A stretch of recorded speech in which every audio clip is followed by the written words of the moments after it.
on Friday in the township where the incident happened. The police's Brenda Moridili says the second suspect is also facing charges of 5 counts of murder and 6 counts of attempted murder. The police recovered an unlicensed firearm with serial numbers filed off. He will be appearing before the Bronkhorst Magistrate Court on 27 October 2025. The first accused, Msawenko Siqulu, is still in custody and is set to appear in court on Thursday. We move to the capital where 4 firearms linked to the murder of Vereniging engineer Armand Swart have been linked to 24 other criminal cases. This was revealed by the South African Police Service's head of ballistics, Brigadier Mishek Mkabela, during his testimony before the Madlanga Commission of Inquiry today. The weapons were seized from one of Swart's alleged hitmen following his murder in Bramley in April last year. Swart's company had exposed how a firm linked to Katiso KT Molefe fraudulently secured a Transnet tender. Alpha Ramushwana has more. The 4 firearms seized from one of Armand Swart's alleged hitmen have also been linked to the murders of DJ Sambodi and DJ Vintos. An infographic presented by SAP's head of ballistics, Brigadier Mishak Mkabela, at the Madlanga Commission of Inquiry illustrated the 24 criminal cases connected to the weapons recovered from Swart's alleged hitmen.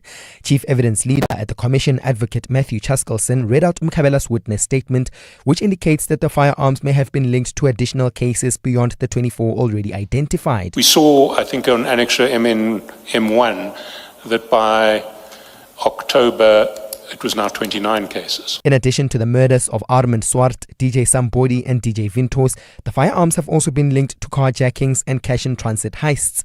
Alpha Ramshwana, Eyewitness News. The Craddock 4 inquest into the murders of anti-apartheid activists has been adjourned until March next year.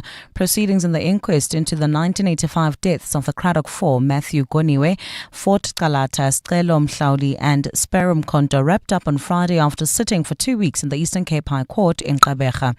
The reopened inquest was set up to establish if apartheid security branch police or any other persons can be held liable for the deaths of some anti-apartheid activists. Nukanyam Tambo has more. The latest session featured testimony from several former apartheid-era officials. Among them was former Deputy Education Minister Sam de Beer, who confirmed that activist Matthew Goniwe had been labelled an enemy of the state by the apartheid security forces. Former intelligence operative Craig Williamson also appeared before the inquest, denying any involvement in the planning or execution of the murders. Former security police officer Isaac Engelbrecht also denied direct involvement in the killings, but conceded to knowing of broader security operations during that period.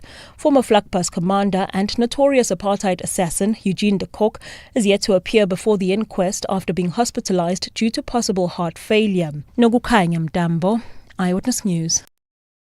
The South African Health Products Regulatory Authority has approved the registration of a new HIV prevention drug which is taken only twice a year. Lenacapavir is the world's first injectable pre-exposure prophylaxis, otherwise known as PrEP. According to the World Health Organization, Lenacapavir is a highly effective alternative option to the daily oral PrEP pills, as the injection only needs to be taken every 6 months. SAPRA spokesperson Yvonne Gandon says safer sex practices are still recommended as a way to prevent HIV in addition to the new prevention drug. The registration of lenacapavir is a game changer given the high prevalence of HIV in South Africa. This product is the most effective HIV prevention measure thus far. And President Cyril Ramaphosa has expressed concern about violations of the ceasefire between Israel and Gaza amid continued attacks on the occupied Palestinian territories. He's appealed to the international community to make every effort to ensure the peace deal leads to Palestinian statehood and self-determination. Ramaphosa has today delivered a public lecture in Kuala Lumpur on the occasion of receiving an honorary doctorate in international relations. He's currently on a working visit in Malaysia, where he's attending the 47th Asian Summit and East Asian Summit. Lindsay Dentlinger has more. At a special convocation at the University Malaya today, President Cyril Ramaphosa has spoken of the country's ties to Malaysia, dating back to colonialism and slavery. He says although the degree is being conferred on him, it's in recognition of an entire nation's struggle for democracy and freedom. Thanking Malaysia for its support during the struggle, Ramaphosa has also paid tribute to the country's solidarity with Palestinian people. After decades of dispossession, repression and oppression, the people of Gaza are facing genocide as we speak. While welcoming the return of Israeli hostages and Palestinian prisoners, Ramaphosa says the ceasefire is being undermined by assaults on Gaza and the West Bank. This must stop, and it must stop immediately to give dignity to the people of Gaza. He's again called for a two-state solution based on the 1967 borders for a permanent end to hostilities. Lindsay Dentlinger, Eyewitness News. Gold's trading at $4,037.80 an ounce. The rand's at 17.20 to the dollar, at 22.95 to the pound, at 20.02 to the euro. Brent crude oil's at $65.48 a barrel. Well, at this stage in Tembisa, there's an accident scene, R21 northbound before Olifantsfontein Road, causing about a 30-minute delay. In Selby, leaving the Joburg CBD, bumper-to-bumper traffic. M2 westbound between the Crown Interchange and Main Reef Road. And in Calvin, roadwork still causing delays. N3 northbound between London Road and the Patlu Interchange. Look at your weather. Cloudy skies in Gauteng this afternoon with scattered showers and isolated showers and thunder showers expected. Temperatures have peaked at highs between 27 and 29 degrees. The top story in Eyewitness News this hour. The second suspect wanted in relation to the mass shooting that claimed 5 lives at a tavern in Bronkhortspruit earlier this month has been arrested. EWN, in touch, in tune and independent. For the latest, visit ewn.co.za or download the EWN app. You're with Relebogile Mabotja. Live, streaming countrywide On the Prime Media Plus app. DSTV channel 856, 92.7 and 106 FM.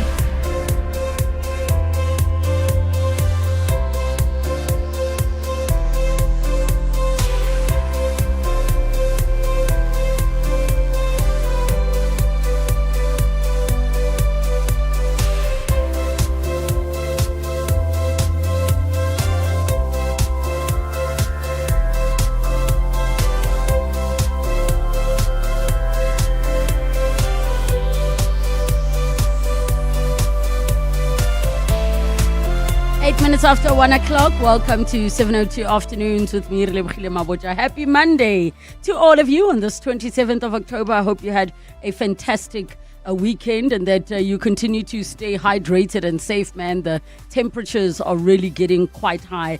Coming up on the show today, I want to find out from all of you, what is your backup plan if things don't work out? Like, what is the plan?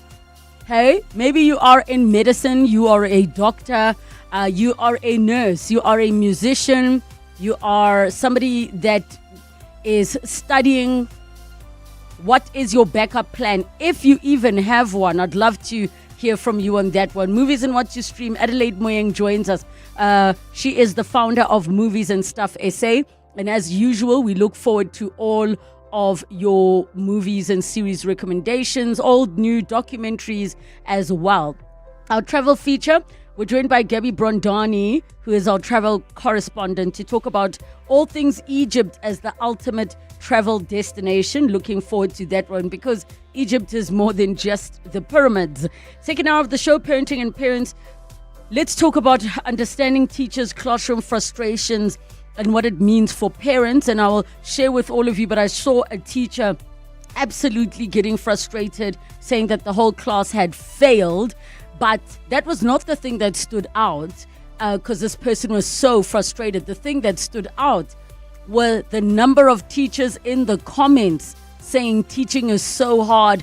It's supposed to be a calling, but it makes you want to quit. So I want to hear from you on that one. We'll be joined by Alison Scott, Executive Principal at Bella Vista School and Head of Bella Vista Share. And then we wrap up with the Naked Scientist. Dr. Chris Smith joins us as he takes all of your science-related questions. So get in touch with us. Give us a call. 011-883-0702. SMS us 31702. Tweet at Relebogile M at Radio 702 using the hashtag 702 Afternoons and the WhatsApp line 072 702 1702. 702 Afternoons with Relebogile Mabotja on 702. Let's walk the talk. Do you have a plan B in life?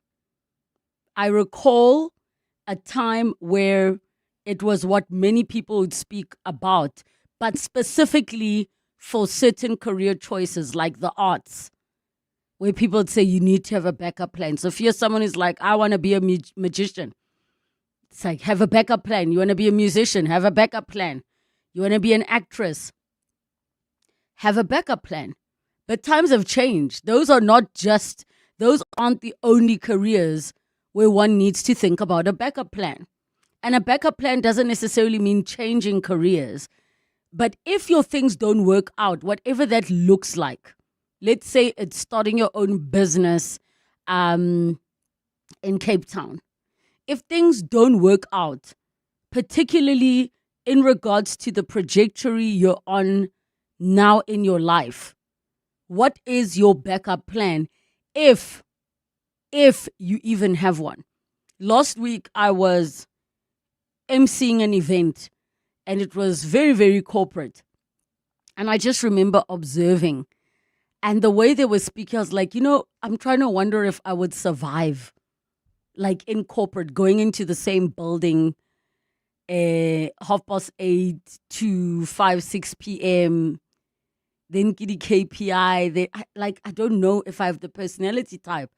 What I do know is that might be my backup plan, is going to corporate. I know many people in this industry, in media and entertainment, who have gone the route of corporate or owning their own businesses. But if your things don't work out, what is your backup plan? And do you have maybe the backup plan, which is like the long-term one, the one where people are like, I'm going to move back to Eastern Cape and farm?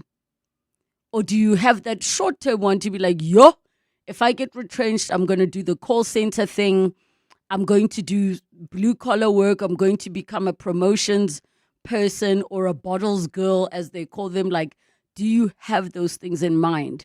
Are you a person who your plan is you will work from your laptop online, doing those pay, what is like $35, $30 per hour, $20 per hour? What is the plan for you? And I see the many, many messages that come into my DMs and emails of people will share like, hey, I was studying or I was doing this thing. I got retrenched. I will do anything. I just need work. Can I clean your house? These are some of the messages that I get. And in this economy and some of the challenges that we're facing, sometimes it looks like that option becomes very much a reality for many, where you have to be like, Kante, I actually need to have a backup plan. So I want to hear, what is your backup plan? Share with me what it is you are doing. What is that trajectory you are on? And then what is the backup plan if it just doesn't work out? And how and when will you assess that it's time to kick into plan B? 011 883 0702, the WhatsApp line 072 702 1702. Clement Maniatella. Weekday mornings, 9 to 12. 9 to 12. I did receive some of the messages on the WhatsApp, some people who know these top cops telling me what they know about them. And I think what we can do maybe is just do background work behind the scenes. And the last time I interviewed Serge Kabonge, we got an anonymous call from someone who said, by the way, I always see Serge hanging out with Shadrach Sibia at this and this and this hotel. And that's an information that was provided to us anonymously by a listener. And I did then immediately ask Serge about that. And that's when Serge Kabonge confirmed that he's actually close friends with Shadrach Sibia. So I'm always so grateful when some of you who are close to these situations actually contact us to give us additional information, because it actually helps us in trying to get to the truth. Clements Maniatella. 9 to 12 on 702. The South African Future Trust Summit returns on 5 and 6 November at the Sandton Convention Centre in partnership with Standard Bank and 702. Expect higher stakes, bolder ideas and bigger names. Hear from Grace Andrews, creator entrepreneur, former brand director for Stephen Bartlett and The Diary of a CEO. Experience the Big Pitch Finals, where South Africa's brightest startups compete live for $1 million in funding. Get your tickets at summit.southafricanfuturetrust.org. Enjoy the thrill of the Soccer Punches Challenge Weekend Edition, an all-new platform from Hollywood Bets. You stand a chance to win a share of the 5 million rand jackpot when you bet 5 rand or more on selected EPL matches over the weekend and correctly predict 10 out of 10 winning margins. Or chase the share of the 50,000 rand leaderboard prize. Entry is free. Let this soccer season bring sizzling success. Bet now. T's and C's apply. Hollywood Sportsbook is licensed by the Western Cape Gambling and Racing Board. No persons under the age of 18 years are permitted to gamble. Winners know when to stop. South African Responsible Gambling Foundation toll-free counselling line 0800 006 008 or WhatsApp help to 076 675 0710. Hi. I need balloons. Sure. Now, my dog barked. Pretty sure he said party. Okay. He was like... At the Crazy Store, you'll find every excuse to celebrate. Hi, me again. My houseplant survived another week. Where's your confetti? And everything you need. Helium, gift wrap, dress up. And more. The Crazy Store. Hey, you never know what you might find. To have a good party. The Money Show. Weekday evenings at 6. So, South Africa is off the Financial Action Task Force grey list. For 2 years, we've been under the microscope. Now, the FATF says we have cleaned up our act. It doesn't mean we've solved all our problems. All it means is that we've begun to deal with our problems, and we're going to have to continue to strengthen our institutions so that when the next mutual evaluation comes, that we will not be grey listed again. The National Treasury's Ismail Momo Niat. The Money Show on 702. Let's walk the talk. The Money Show is brought to you by ABSA Corporate and Investment Banking, proud sponsor of the ABSA Africa Financial Markets Index 2025. The insights to guide you through Africa's financial landscapes are waiting for you. ABSA is an authorized FSP and a registered credit provider. T's and C's apply. 702 Afternoons with Relebogile Mabotja. 18 minutes after 1 o'clock, we are talking about backup plans. Do you have one? Do you have a plan B, especially in regards to whatever it was you were currently doing or were doing? Did you ever go into your career saying, I need a backup plan? I'm pretty sure there are many medical doctors who are absolutely struggling now that back in the days, they never imagined they'd need a backup plan because that profession was always like the go-to. The same as engineers. I think there are the specialized ones where I'm going to guess, and I could be wrong. I'm like, if you're an actuary, I don't think you'd need a backup plan. But also, with what is happening with AI, I'm almost like, we might all need a backup plan at this rate. So I want to hear from all of you, 011 883 0702 and the WhatsApp line 072 702 1702. Some of your messages. One says, I never have a backup plan for relationships. When I'm in it, I'm all in. But for work, well, hopes and prayers until Cyril is gone. Guys, did that song not get sung about Zuma? Did that song not get sung about Mbeki? So at some point, I almost feel, Lerona, I don't know how. I don't have the answer. But we need to not just be waiting for a president to go like, Whew. One says, this is Menzi says, with God by my side, I don't need a backup plan. Where nana? Menzi, give us that energy and that vibe. I almost feel like I would be so stressed out if I didn't have a plan. Tapelo Chef says, you go try again, more aggressively this time. Where are the teachers that are absolutely struggling? We'll be talking about that in the next hour of the show. They're having a hard time. Tepo says, I will surely go farming. Tepo, please tell me what it is you do now with your life and I'll tell you why. Farming is so much work. So much work. And it's touch and go. I'm so curious as to what it is you're doing now. Rodi says, I'll go back to politics. Okay. I think I could go into politics. Why are you laughing, Abel? You don't think I could? Like maybe I told you, Jorge, the Joburg mayor role I'll do for 2 weeks and bounce. But yeah, going back to politics, Mahoro says, I will go door to door helping kids with homework. Okay, that's a good one. So you can tutor. Renato says, I'll join the ANC. Dumelo says, hi Relebogile, back up, going into government. They have it nice. Their work hours seem optional. That's where I will retire, Dumelo in Morningside. Also, you could be on paid suspension for like 3 years and chill. Use it as your sabbaticals. Musiso in sentence says, I'm in diesel engineering at Ford. My backup plan is opening my own security company. Ooh. Lebo, I actually don't have a backup plan, but I know that if I were to lose everything and not succeed in my career, I'm going back home to my mother's house. I'm selling all my worldly possessions and starting over at home in the Eastern Cape. That's Lerato from Centurion. And I think many people would be like, I go back home. And start to work your way back up. Here are some of your voice notes on 072 702 1702. Hi, Relebogile. My plan B was to go back to school. So I'm studying a completely different qualification from what I studied many years ago. And I'm doing that because I'm self-employed.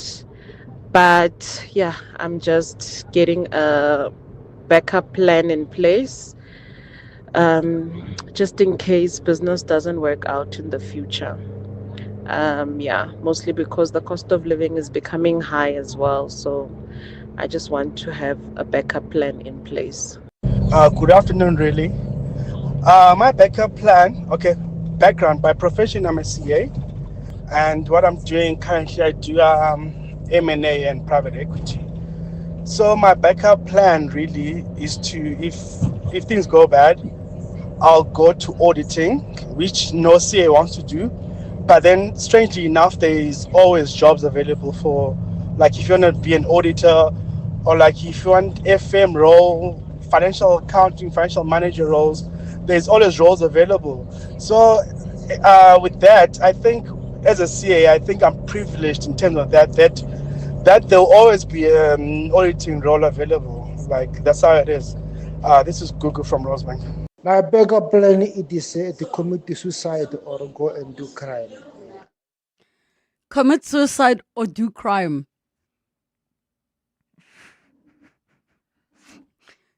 Guys, okay, we're not supposed to be laughing about this. I really hope that was a joke. But at the same time, the way things are really rough for some people, those do become their choices. Like, let's not dismiss that reality. How long would you let your children starve for before you start considering one of those two options? Right? Yeah, let's not judge. More of your voice notes on 072 702 1702. Your voice. Your life. Your afternoon radio. On 702 Afternoons. With Relebogile Mabotja. Okay. Tepo says, I will also go into farming. Rifilo says, I have a wife and assistants. I'm safe. Is that a legitimate backup plan? Like, maybe as an individual, your backup plan is, I have a husband or I have a wife and I have assistants or whatever the case may be. But are we aware that we live in a world where anything can happen at any time? Like, people die. Things happen in life. Advocate Tando Gumete says, I would relocate to another country, and I wonder where that would be too, because all countries have their challenges. Actually, maybe I would try go to Botswana. Maybe there's opportunities in Botswana.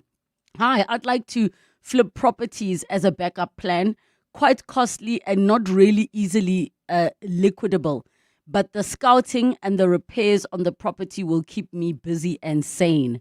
And I'm so glad you said that, because you're not just recognizing the part of, having an income, you are acknowledging the part of the story which is just around your mental health, as you say, keeping you busy and sane. Hi, Relebogile. I think I am already living my backup plan, which is teaching.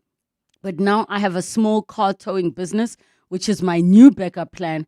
I've tested my Bible reading skills. Nkare e tla mperekela le yona kwa pele Ishmael. That's how bad things are. That even the Bible.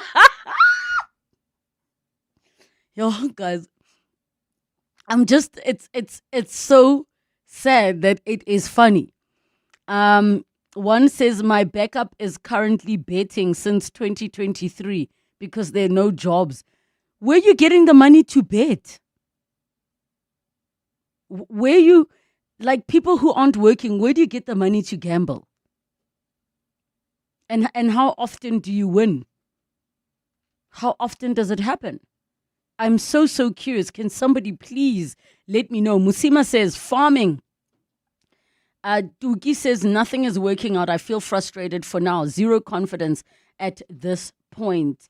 Tabo also says farming. Selo says my backup. I lost that message. There's somebody, I swear I'm not lying. I'm reading this message from Facebook. Their name is Relebogile. I'm not lying.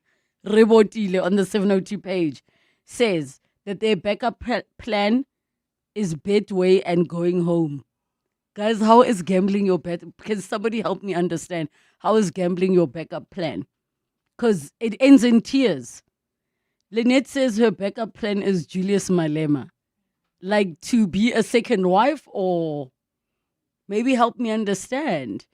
Tabiso says I'll join the ANC or become another Pastor Mboro.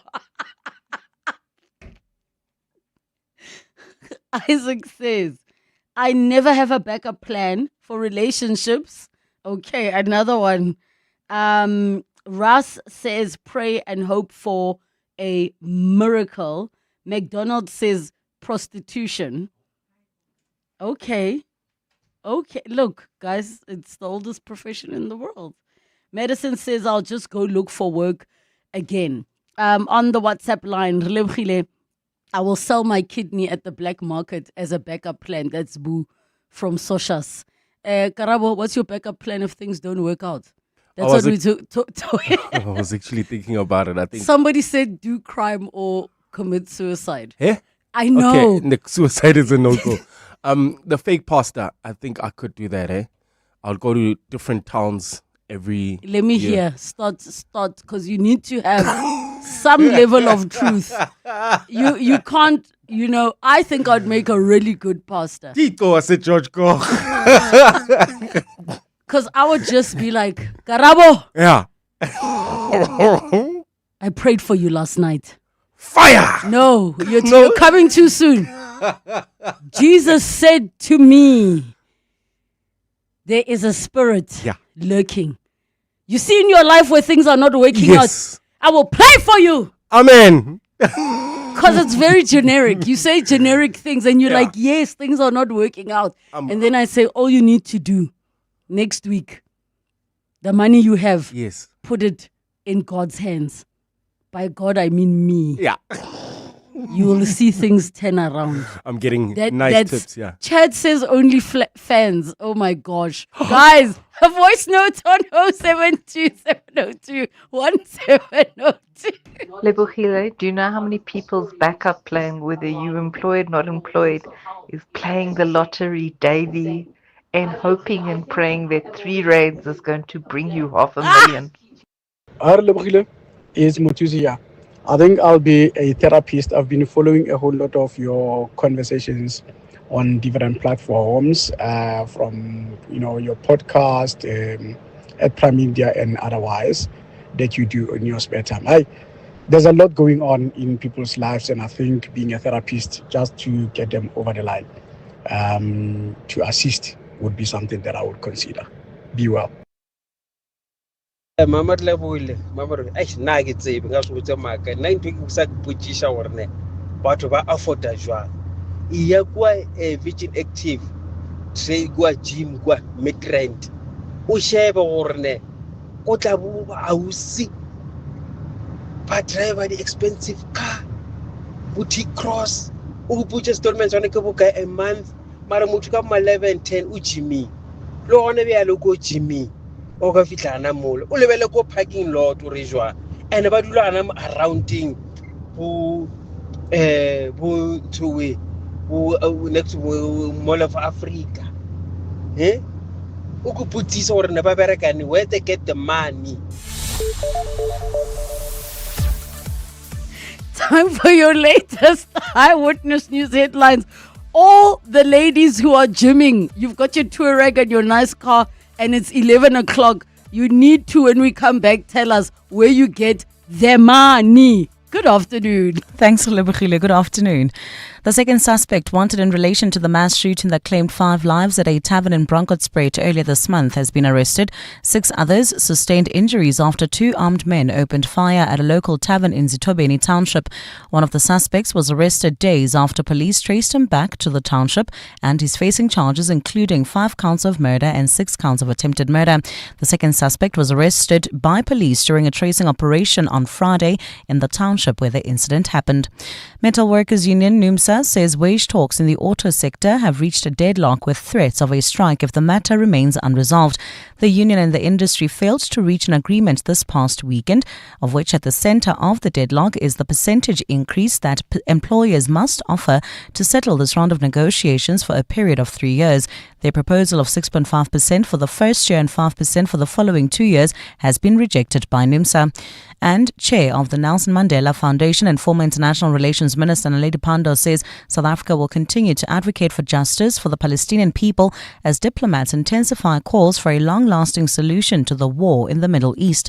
Pandor made the repeated calls at the 23rd Annual Nelson Mandela Lecture at the Sandton Convention Centre in Johannesburg over the weekend. Those are the headlines. This Eyewitness News and more at 2 o'clock or as it happens. EWN Traffic. Well, at this hour, if you are driving towards Soweto, there's an accident scene in Boysens on the M1 southbound near Boysens Road. This is causing about a 30-minute delay all the way from the double-decker section. In the Selby area, also leaving the Joburg CBD, we still have slow-moving traffic. M2 westbound between the Crown Interchange and Main Reef Road. In Calvin, roadwork still causing delays. N3 northbound. This is between London Road and the Petru Interchange. Also in Edenville, look out for those faulty traffic lights at Morafontein Road and Van Riebeck. If you come across any other traffic issues, please WhatsApp us on 072-702-1702. There's more EWN on air, online, and on the EWN app. Bongani Bingwa, 702 Breakfast. Weekday mornings, 6 to 9. Money allegedly spent by a school principal in the Eastern Cape. This was money that was meant for a school feeding scheme. It's not just the politicians who are louche. We're living with these avaricious hyenas, spittle dripping down their mouths, looking to feed at every turn. Hungry little piggies, ready to feed at the trough. Bongani Bingwa, 6 to 9. On 702. Live extra with Checkers, SA's #1 in value supermarket. Save big on deals like Aquele Natural Still or Sparkling Spring Water, a 500ml 6-pack for $36.99. Kellogg's Cornflakes cereal 1 kg for $74.99. And buy 3 Colgate selected toothpastes 50 or 75ml and get the cheapest one free. Valid until Sunday at Checkers, Checkers Hyper or shop on 6060. Whether it is a CCMA referral, problems with a mechanic, unfair blacklisting, or an uncontested divorce, Clientele Legal offers professional legal services to all South Africans. Our plans are affordable, and you receive up to 745,000 Rand worth of legal services per year. We cover civil, criminal, and labor-related matters. Our nationwide legal teams are standing by to support you 24 hours a day. Plus, all plans include a 5,000 Rand bail benefit. Join today. SMS Legal to 48721. That's legal to 48721. Clientele General is an authorized FSP and licensed non-life insurer. T's and C's online. Standard rates apply. 702 Movies. 25 minutes to 2 o'clock, movies and what to stream time with Adelaide Moyeng. Don't forget to send through your suggestions of what to watch. Can be movies, can be series, documentaries, any genre. It doesn't matter how old or new it is. 011 883 0702 and the WhatsApp line 072 702 1702. Happy Monday, Adelaide. Happy Monday to you. How are you? I am good. We've been talking about backup plans. Do you have one if things don't work out?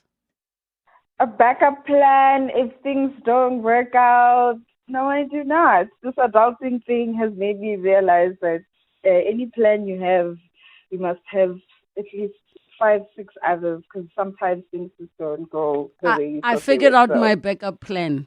I'm just, it's going to be sleep and the answers will come in the morning. That's true. I'll see After tomorrow. This Exactly. it will come. All right, let's jump into it. No, I'm starting off with, just giving a nod to Halloween. I know we as South Africans don't really celebrate Halloween, but I think it would be really interesting if we did.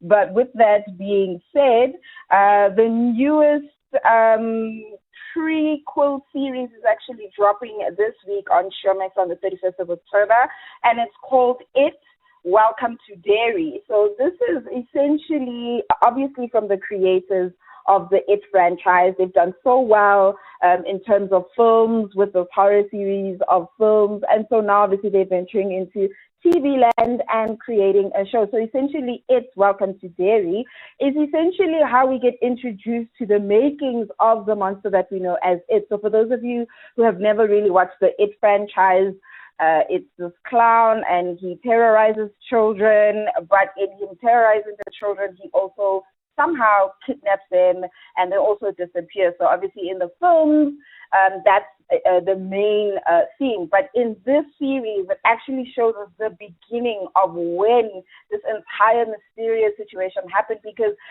It as a monster lives throughout time. He does not die. He does not go anywhere. He stays in that town. And so I think this is very interesting just to see how the origins of a monster actually comes about. Like what fuels him, what made him obsessed with kidnapping children.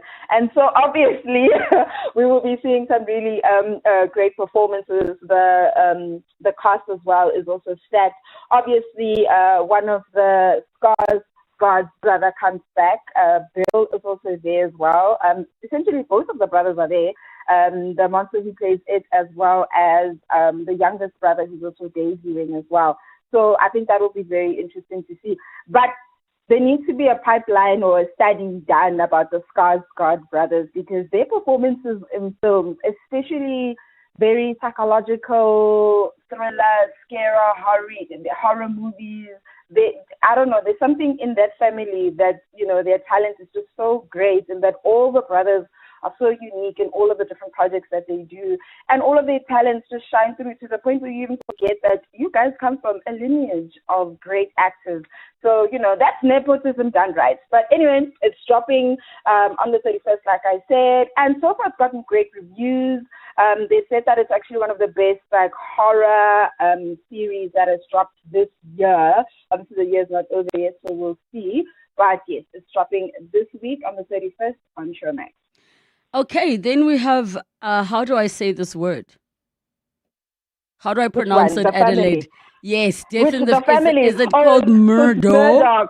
Yes, some people think it's like murder, like Murdo, but it's actually Murdochs. I also was confused about the pronunciation, but it's actually the Murdochs' death in the family. So this series has dropped on Disney Plus, and it's actually based on a real life criminal case that happened. It's such a hectic case. I don't even know how this happened, but essentially, this family is a legal dynasty in the south of Carolina. Like, they are known to be, one of, essentially, the family in real life.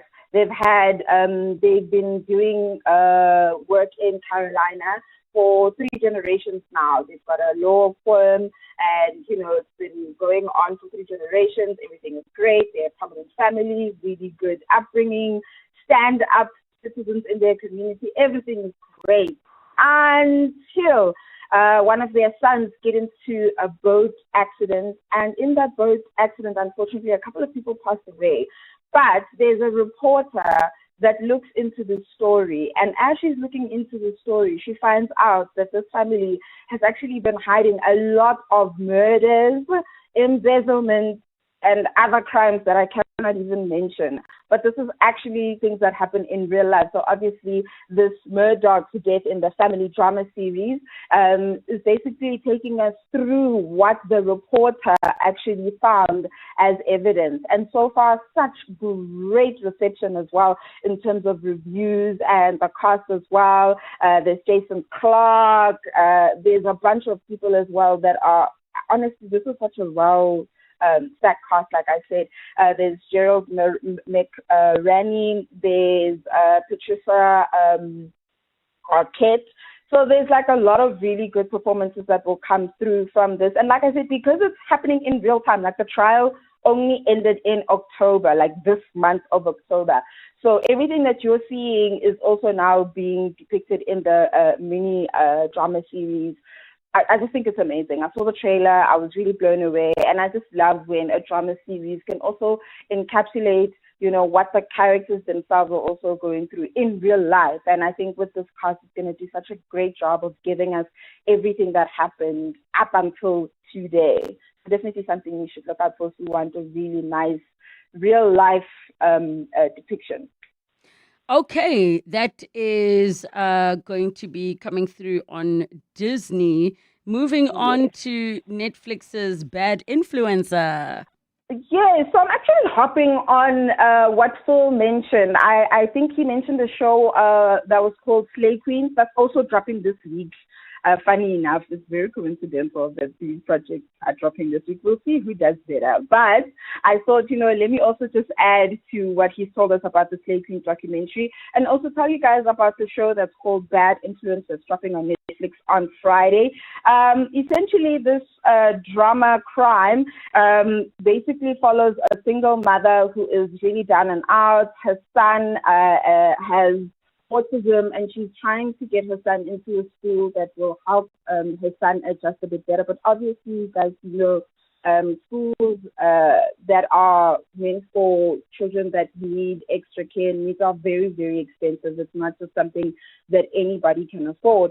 So she actually partners up with an influencer, and they begin to sell counterfeit designer bags online. And it is raking it in terms of they're making so much money. It's great. But unfortunately, now they're getting attention from cops and criminals, and they both need to navigate this. So the single mom partners up with this influencer, and that's basically their story in this drama series. It's looking really nice. I love the cast. It's got Tapelo Mokoena, which we all know. It's got Joanne Ereneke. It's got Lerato Numalo, Brendan Daniels. Just a really good stacked show. Even has Audrey Bow. Also has, I think this is just a small cameo, but I don't know if she's going to be in the show fully, but I think I saw her in the trailer. Zizi Bani. Ooh, why am I saying Zozi Bini. Thank you. Yeah, she's got quite a big lead role there. She plays a villain. Yes, I wasn't sure. I was like, oh, I hope I'm telling the truth. Next thing is just a cameo, and now it seems like I'm not telling the truth. But yeah, I think from a casting point of view, it's really great to see. And I really like the idea as well, something fresh that we haven't seen in terms of like a drama series where, a mom and an influencer. I also want to see how they try and, balance those dynamics in the show. But like I said, it's dropping on Friday on Netflix. Also, Adelaide, tell me when you've watched, there's a character by the name of Lady V, played by this lady called Relebogile Mabotja, and I hope you enjoy her. Are you serious? Yes, you'll let me know what you think. I can't wait. I cannot wait. I did not know. Thank you. I hope you enjoy it. As we do our last one, a film, let's quickly chat Ballad of a Small Prayer. Yes, so A Ballad of a Small Player is actually a Netflix film that is dropping on the 29th of October, and it's actually being led by Colin Farrell, and he essentially plays a character by the name of Lord Doyle, and he's a gambler. And not the nicest kind. We're talking, I will spend my last cent, even if it means me sleeping on the streets. Type of gambler, but he meets this lady who actually works in the same casino where he's been gambling, and they start to form a relationship where she knows a bit more information that might actually help his luck. But he is also conflicted because he's trying to leave the gambling life, which is already so hard to do. But now you're finding somebody who might actually be able to help you leave with enough money for you to actually live off of. Because I think that's most gamblers' aim is to always just make sure that they get enough money to leave. But something always happens where they end up always staying. And so this is a very high stakes kind of film. There is a cameo also by Tilda Swinton. I'm not sure how she's going to be playing a role in this film because her character is a bit obscure. She is an investigator, but she also helps him at the same time. There's a couple of guys that he's also owing money to, and she's also helping him. So I find that very weird that an investigator is helping the guy that she's also having to look for. So like I said, it's an interesting dynamic. Hopefully, from what I'm seeing in terms of reviews, it's getting amazing reviews as well. They're saying that it's a really good mix of an individual story as well as a good balance of cinematography. If someone is yearning for a film that's just visually stunning in terms of, that and storytelling, something to definitely look out for. It's dropping on the 29th of October on Netflix. Adelaide Moyeng, thank you so much, founder of Movies and Stuff South Africa. Make sure you follow her on the socials. And now, as we are done with movies and what to stream with Adelaide Moyeng, we move on to our travel feature. We are joined by Gabby Brondani, who is a travel correspondent, and we will be back together just now. You know those finfluencers, the kind of bros making bank in Bali, calling themselves Forex gurus, promising you can make money while you sleep if you just buy their course. But then you end up losing sleep, waking up for different market openings, checking charts, scanning the members-only group chat for signals, and you start wondering, why do they call it day trading when you're spending all night spending your money to make money, only to realize that they make their money selling courses on how to make money. Oh. When you can't trust overnight wins, trust 30 years of market-beating returns. Coronation. Trust is earned. Coronation is an authorized FSP. Introducing South Africa's most affordable way to get hearing aids. At Specsavers Audiology, you can now get a pair of hearing aids from as little as 599 Rand per month. Hearing clearly shouldn't be a luxury. Enjoy life's moments from 599 Rand per month. Test your hearing today and join the conversation with Specsavers Audiology. T's and C's apply. Selling your vehicle has never been easier. We Buy Cars goes above and beyond to make the process simple, quick, and rewarding, helping you get the best price with zero hassle. Get a great offer for your car, bike, boat, or bakkie in just a few clicks. Just complete the form on webuycars.co.za and get your offer today. Or if you're looking to trade in or buy your next vehicle, you can choose from over 12,000 vehicles online or visit your nearest We Buy Cars branch or pod. With a wide range of vehicles and flexible insurance, finance, and cover options, you're guaranteed to drive away smiling, whether you're buying or selling. We Buy Cars is easy. Visit webuycars.co.za or any We Buy Cars branch or pod today. 702 Travel. 10 minutes to 2 o'clock in our travel feature for today. We chat Egypt and why it's a fantastic destination to head over to. And we're joined by Gabby Brondani, our travel correspondent. 011 883 0702 in the WhatsApp line 072 702 1702. Gabby, happy Monday. How are you doing?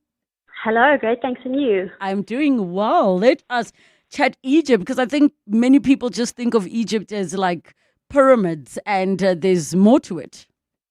So much more. And it's what a lot of people, I think, maybe also don't consider when it comes to planning a trip to Egypt is planning a trip during the off season. I know often during a lot of our chats when we talk about the best ways to plan a more budget friendly or to make your rand stretch a little bit further when in terms of planning a trip is to consider traveling in the off season. So this is one of the main points about why Egypt could be a great destination in the off season if anyone is keen. Okay, so what are some of the fantastic things about this place? So one of the top reasons to consider Egypt in the off-season is that unlike the sweltering summer months, the first few months of the year offer milder and more pleasant weather. So if you're traveling between January to around March or April, your daytime temperatures are going to be averaging between 23 and 28 degrees, which is far easier to enjoy the outdoor sites at a more leisurely pace where the heat could possibly take its toll if you were to travel there in the peak of summer, for example. So in Cairo, this means that you can take leisurely strolls to visit the pyramids and the Sphinx, while in Luxor and Aswan. You exploring the temples or the tombs of the pharaohs in the valleys of the kings is also a lot more appealing and enjoyable when the temperatures are not too hot. So weather being a great option to travel to Egypt between January and March. You're also less constricted by the time of day. So instead of limiting excursions to the early mornings or the evenings, if you were to travel during the summer months to try and avoid peak midday heat, you can take time to truly soak up the surroundings, whether it's stopping for a tea break or taking a perfect photograph. You can really enjoy your full days in Egypt to the max, traveling in the cooler off-season months. And I think that sounds like a good idea. It's so funny how we say cooler, but we're talking between 23 and 28 degrees. That's it. So in terms of traveling in 2026, what are some of the things you'll be able to visit there? Yeah, so there's some pretty fascinating things happening in 2026 in Egypt. You've got the Grand Egyptian Museum in Cairo, which is actually set to open in November this year. So with that, you've got around 480,000 square meters. The Grand Egyptian Museum, it will be the world's largest archaeological museum. So among other attractions, will house King Tutankhamun's complete collection, which includes 5,000 treasures, which will be displayed together for the first time, which is something really, really special. It'll be located near the pyramids of Giza, and it will really create a seamless cultural circuit, if you will, allowing travelers to easily move from the tombs and the monuments to seeing the artifacts that were contained within them at one point in time. So if you are interested in culture and heritage, this could be another reason to visit Egypt over the next year. Let's look at the Nile cruise. I mean, that really, really sounds so wonderful to go and experience.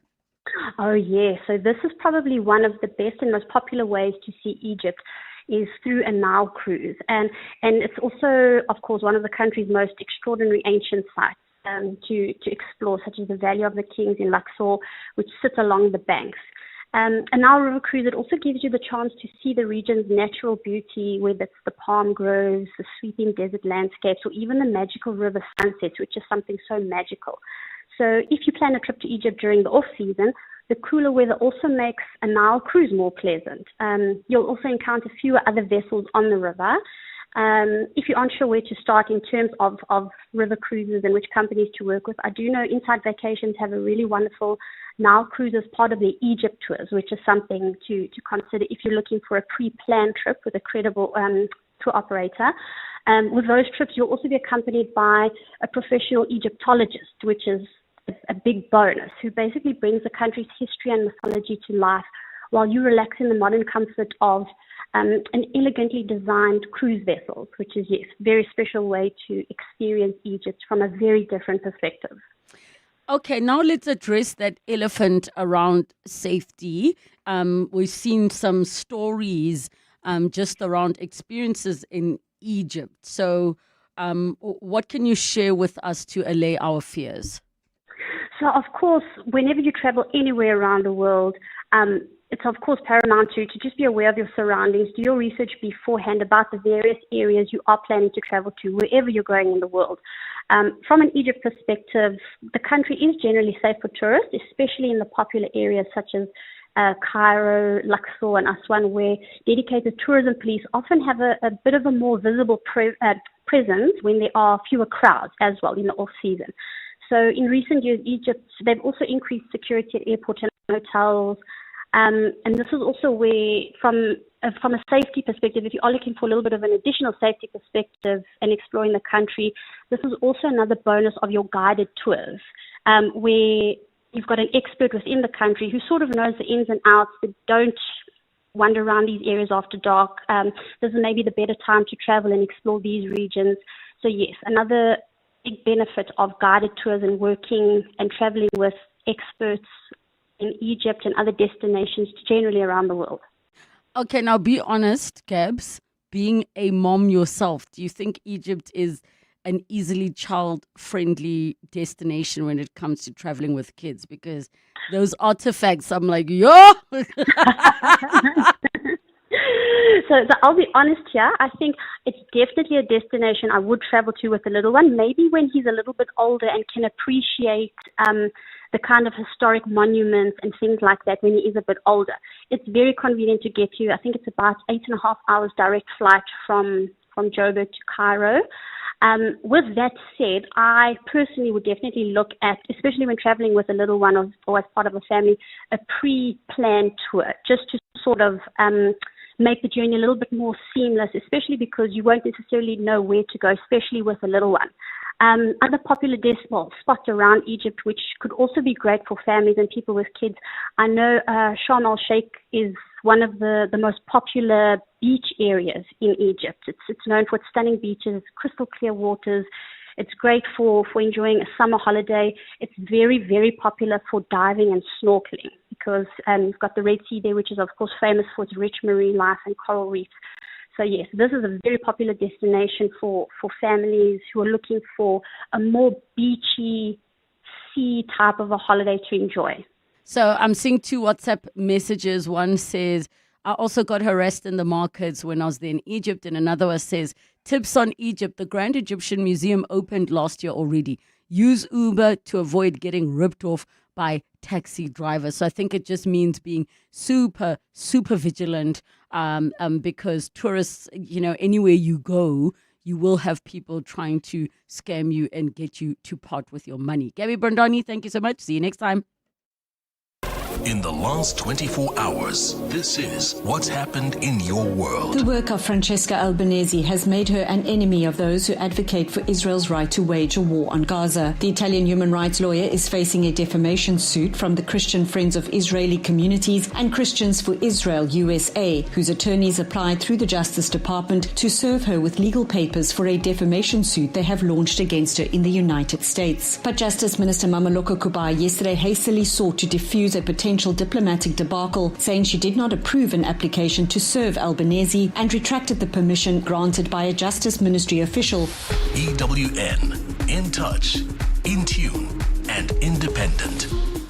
To celebrate 25 years of helping you live the Premier life, FNB Premier is giving you a chance to win a 14-day European tour experience and other cool monthly prizes. Open any FNB Premier account from September to 31 December 2025. Switch your salary, swipe or tap a minimum of 2,000 Rand per month for 3 months straight. Spend and win with FNB Premier. FNB, help changes everything. TCs and competition rules apply. FNB, a division of First Rand Bank Limited, an authorized financial services and credit provider.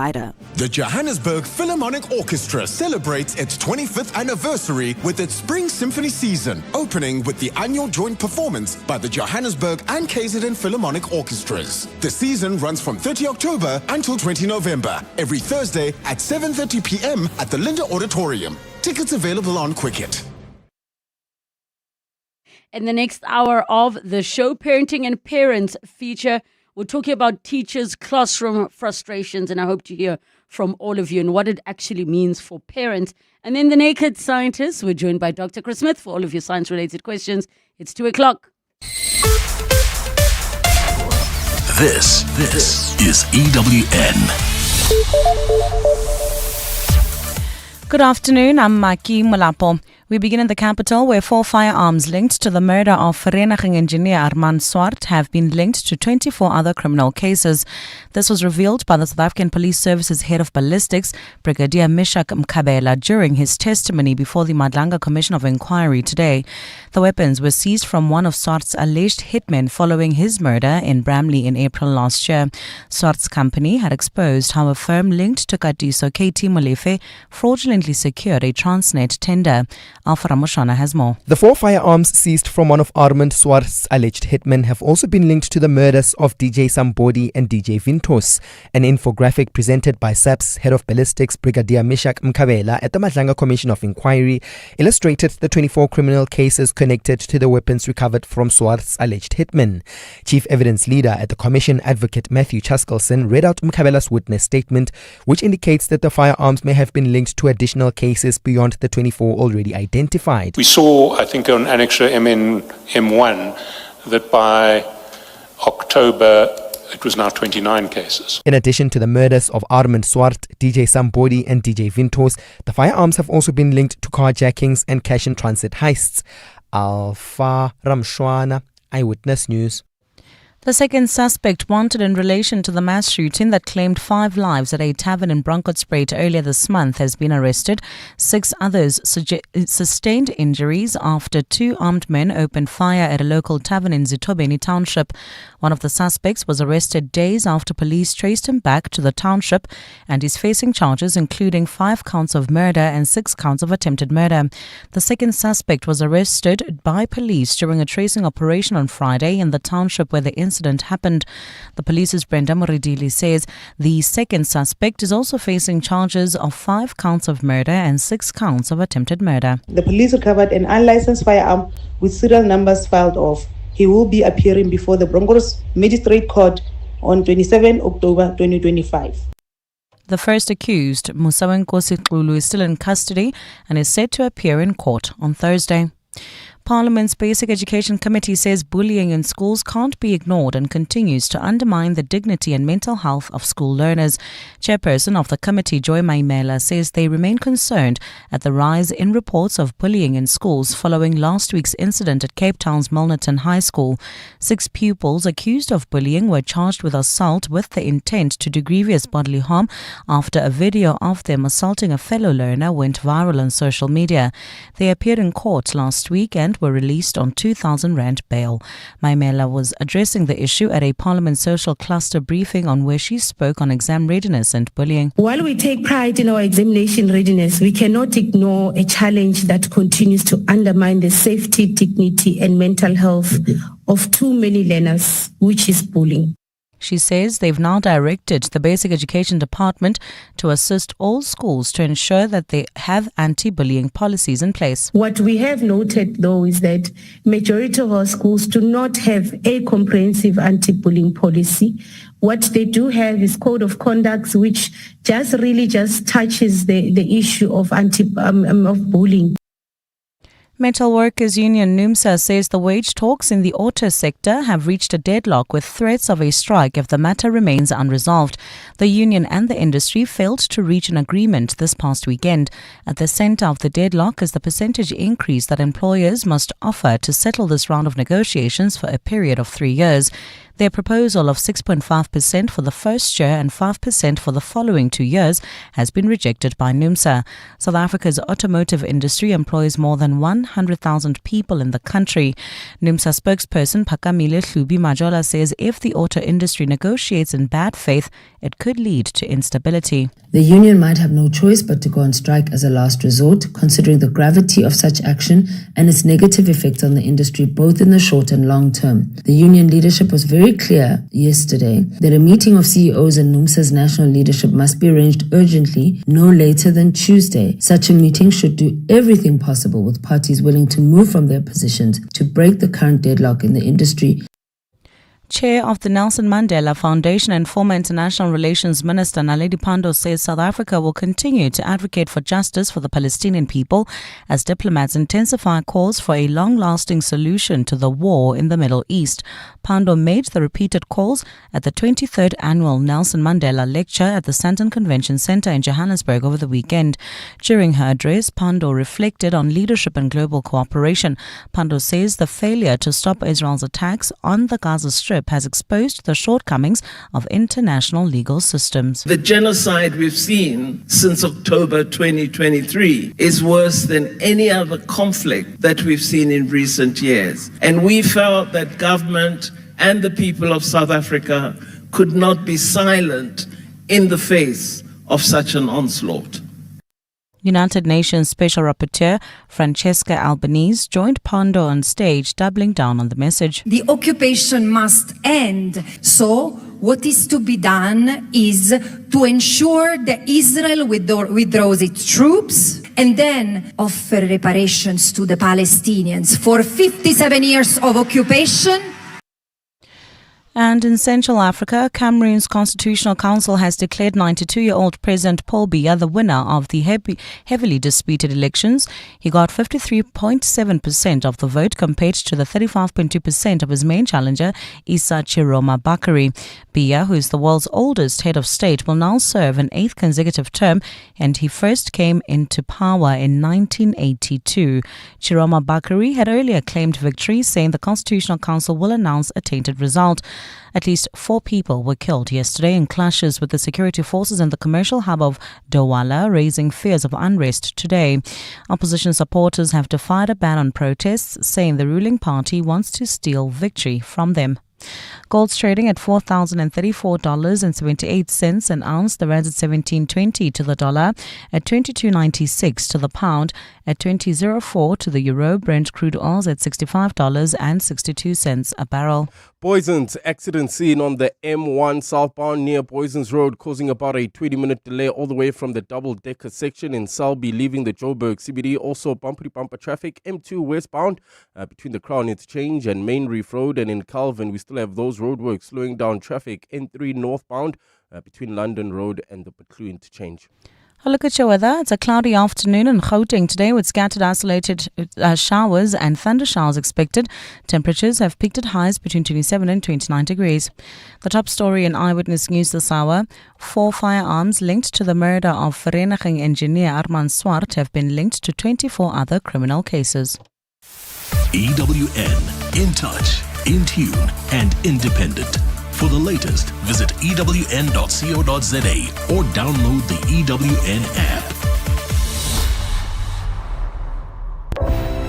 You're with Relebogile Mabotja. Live, streaming countrywide on the Prime Media Plus app. DSTV channel 856, 92.7 and 106 FM.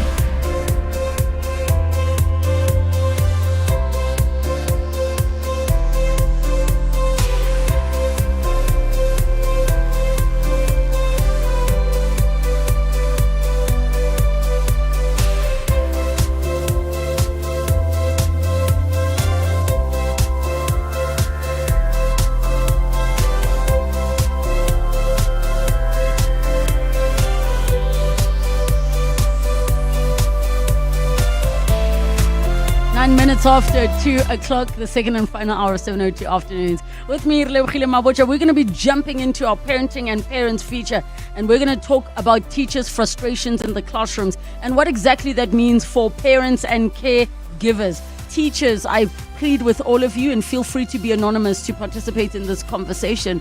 And parents and students and caregivers and aunts and uncles, please also make sure you join us for this. And then we wrap up with the Naked Scientist. We'll be taking all of your science-related questions for Dr. Chris Smith. So get in touch with us, 011 883 0702, SMS us 31702, tweet at Relebogile M, at Radio 702, using the hashtag 702 Afternoons, and the WhatsApp line 072 702 1702. Parenting and Parents on 702. Parenting and Parents time. And for today, we are talking about teachers' classroom frustrations, how we can understand them, But better yet, what does it mean for parents? We're joined by Alison Scott, Executive Principal at Bella Vista School and Head of Bella Vista Shen. We take your comments and questions on 011 883 0702 and the WhatsApp line 072 702 1702. Welcome to the show. Thank you so much for joining us. Thank you. I stumbled upon a video of a teacher extremely frustrated with students that, the whole class had failed and was swearing. Now, this video is not verified, but it did inspire the conversation because I saw the video and then I opened the comments. And the teachers are online. The number of teachers that were saying, because this man is swearing at these kids, which would obviously be highly inappropriate. But I saw a lot of empathy, and I saw a lot of teachers saying, this was my calling, but this calling is breaking my heart because of the many, many frustrations from children not listening, from children also just struggling with the very, very basics. And a teacher's job is not that they want to fail kids. They want them to do well. They want them to, improve. But maybe share with me, Alison, what would you say over the past 10, 20, 30 years we are seeing happen in the classrooms that has sort of changed between back then to where we are now? So schools are loco parentis for that period of time in the day. What does that mean? It means that you act as the parent in the time that you have been afforded this caring of children in the day. So you're the parent in those hours, then there's the parenting obviously receives their child home and carries on. If we reflect back, schools, while never a perfect system, but they were a place in the community. It was part of a village. You went to your local school, perhaps, wherever you may have been. And these two parties, the teachers and the parents, had a clear partnership around raising the children. The teachers come into it generally with purpose. And these are people who know their why, and it definitely isn't for gain, right? And we have parents that need to entrust someone to educate their child, including social, emotional, all of those things. I'd like to draw a definition, not as far as 30 years back, but pre and post the dreaded 2020 pandemic. And what we're putting aside, I think some of this escalation, not to say it might have been there before, what we are putting aside is the developmental disruption in children, social, emotional disruption, more than cutting curriculum. And then parents who've had to, for 3 years nearly, they had to take a very explicit role in their child's education. And they're presenting a bit like helicopters now, but that's how it was in their child's early childhood. We should be places of healing post-pandemic. There is a disruption to deal with. We also then need to look at the general economy and stresses in general. And teachers are just people living in the same uncertainty, same upheaval, same overload, same economy. They're also arriving every day. Their regulation might not be great because they're carrying a lot of pressure of their own.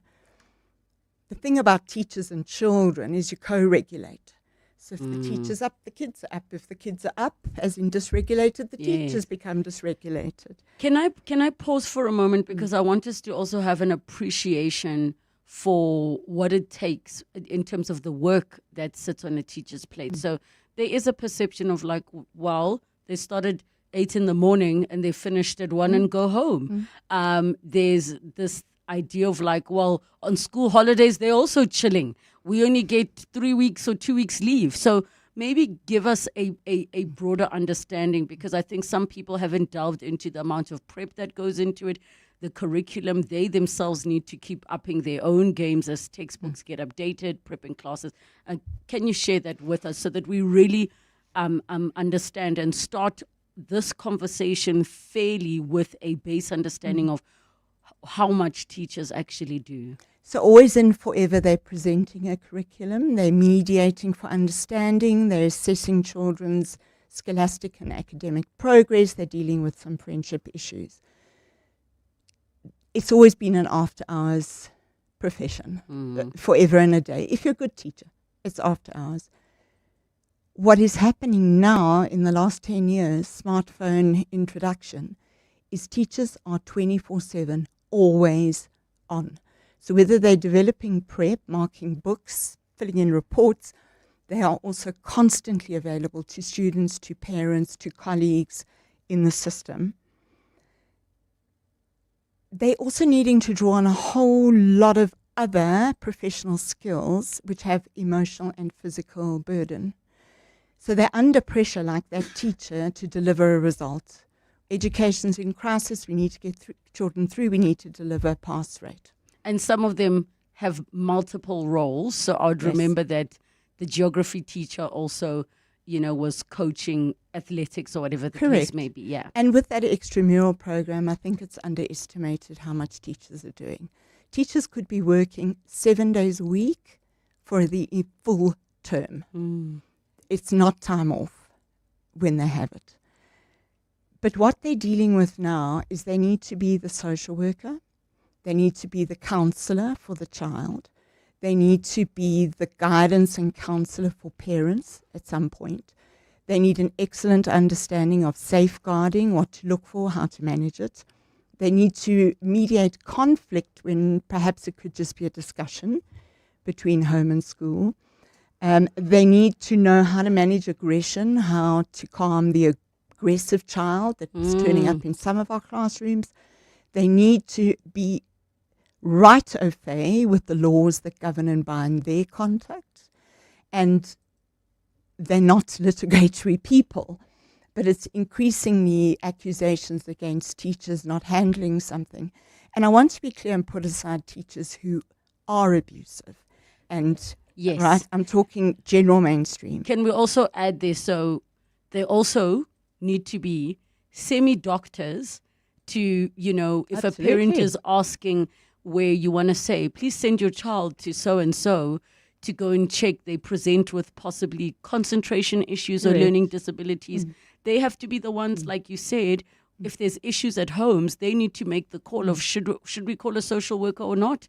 Or do I escalate to the headmistress? Should we be the social worker right now because the children ask for help? Oh. And that's their reality. They can spend a lot of their time just following that up. And if you consider classes of maybe 20 and 30, one thing, think of teachers where they might have 70 and 79 children to look out for. In addition to all those welfare, relationship, etc., they also need to be marketing the school. They're called for all the marketing things.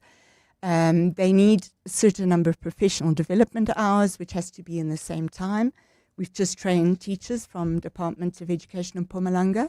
They were only released in their October holiday. There's no space for them to study in the term. So there's no rest generally happening in these holidays, bar December maybe. They need to be up to date on how anxiety is, how does anxiety look versus concentration. The capacity issue is massive for teachers, what's expected, superhuman expectation. To the extent we're running a conference at Bella Vista Share in Sandton next year in March. The title is Why Can't Teachers Teach? Dismantling Barriers and Brokering Hope, because there's hope to be had here as well. They need to know what's up on social media. Let me tell you, our weeks are consumed with something that happened on Saturday night, who didn't go to the party, who showed pictures of friends together at the Wimpy and left someone else, or worse and worse. Children are being coerced towards suicide. Children are being exposed on social media to other things. That Children arrives are being bullied. You're dealing with the older kids in the same school and having to liaise with other teachers. Correct. I mean, you mentioned something, and I saw something powerful while we're busy giving a moment for teachers. There's a teacher who has been passionately teaching maths, and I saw on social media they were driving a campaign, but some of them are using their free time to even teach online for the students that aren't Absolutely. that are struggling, and they're looking at it from a holistic point of view. We no longer have the country's phenomenal maths teacher that we used don't. to have. And you'll see them at NGO on a Saturday, just trying to uplift and give all the children in the area beyond their own, actually, which is extraordinary. And remember their content now. 2014 to now, you weren't making the worksheet the child filled in. You're dealing with all the AI that has to come into play, all the critical thinking skills, very current affairs, what you're teaching, how you're teaching it, how you're mediating it, how you're managing that has taken on a different level. And then within the spirit of inclusion, of which I'm a significant advocate, there are teachers without training or capacity time-wise who are needing to accommodate a broad spectrum of children's abilities. And yes, every child deserves to be in schools, and I agree with that 100%, but build capacity for the teacher. If a child is hearing impaired, you need to create different preparation to meet the needs of that child, for example, which is going to take a lot more time. They need to be online, they need to be offline in their delivery. So upskilling, 2020 was fabulous for getting teachers upskilled in tech. I had a teacher who said, on the day we said school's closing, she said, I'm completely obsolete. If I don't have my classroom and I don't have my children in the room and my books, I can't teach. So can I ask then, because I don't want to make it seem like it is all doom and gloom. Not at all, brokering hope. Yes. There have been, when I speak about 20 years ago, 30 years ago, so if I think 30 years ago, I was 10 years old in grade, it was probably grade 4, somewhere there. And there are teachers I will never forget. Correct. Like, never. And if it were not for my strict English teachers who said things like, in this classroom, you're not allowed to use the word nice, and you're not allowed to use the word good because there are other adjectives. Correct. The teachers that got us into reading, the teachers that took time and said, come see me after school so I can help you figure out this maths thing. And every one of them held a high bar for you. Extremely. Every one of them. And that's what teachers still do. Yeah. But when they keep to that kind of discipline and they demand that kind of rigor and they work with children normatively in 13 years, are going to have disappointment, they're going to fail, they're going to mess up, they're going to be unhappy. The pressure now on teachers is, please don't upset him. He has to succeed. Everybody's a winner here. Trophies for everybody. The gentle parenting The era. gentle parenting. Yes. So I'm not accepting nice, blah, blah, blah. But those are the words my child likes to use. Oh, no. So she can't move forward. It's difficult for teachers. And the hope part, Relebogile, is I think schools, teachers, we're really trying to chase empowering and building capacity. But there's a very fragile trust at the moment in this partnership where teachers may group parents, quote unquote, as one huge group, which is entirely inaccurate, and parents group the school or teachers in one big group. But at the end of the day, we are individuals in relationship in the context of a community. And that's the hope part. Like, let's understand each other's pressures. Let's partner, parent and school. Let's build a relationship between teachers and parents that is safe enough to say, my child hates you. However, I know that's not really true. Yes. Let's talk about... Or she hates you and her marks are improving. So please keep doing whatever it is you're doing. And you get that parent. Yes. Exactly. Yes. And teachers being able to say, listen, I know you're not quite believing me, but he is gaming 8 to 10 hours a day in some instances. Can I ask? Yeah. Where would you say parents are not playing their part? That we are finding ourselves where we are And it is tricky because we're in this new era of different forms of parenting. Absolutely. We're in a new era of, because there's been cases of abuse, we had to now draw very strict lines. So teachers don't even know where they can step in for certain types of discipline.